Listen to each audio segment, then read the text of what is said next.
The school-to-prison pipeline is a troubling phenomenon in which students are pushed out of the education system and funneled into the criminal justice system.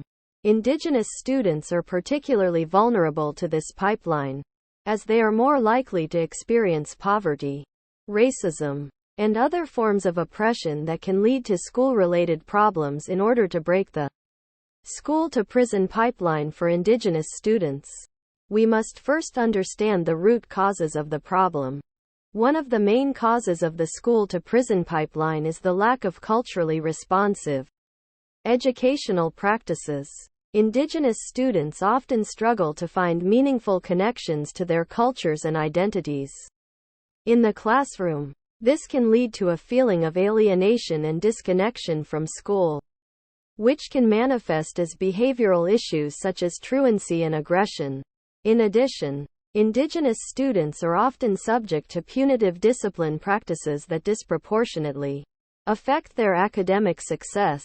In order to break the school-to-prison pipeline for Indigenous students, educators must take an anti-oppressive approach that focuses on building relationships and creating a learning environment that is culturally responsive. This includes incorporating Indigenous knowledge and perspectives into the curriculum, creating safe spaces for students to discuss their challenges, and providing culturally appropriate resources and supports. It also means engaging with community partners to ensure that students have access to services and resources that will help them succeed.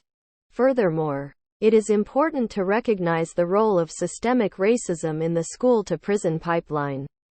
Racism and discrimination within the education system can lead to lower expectations for Indigenous students, which in turn can lead to lower academic achievement and increased suspensions and expulsions.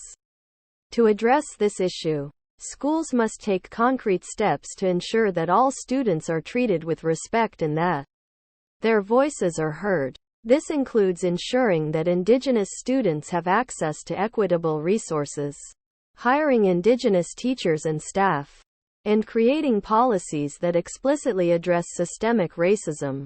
Breaking the school-to-prison pipeline for Indigenous students requires us to recognize the unique needs of Indigenous students and to create meaningful change within our educational systems. It is only through a collective effort to create safe, equitable, and culturally responsive learning environments that we can ensure that all students have the opportunity to succeed.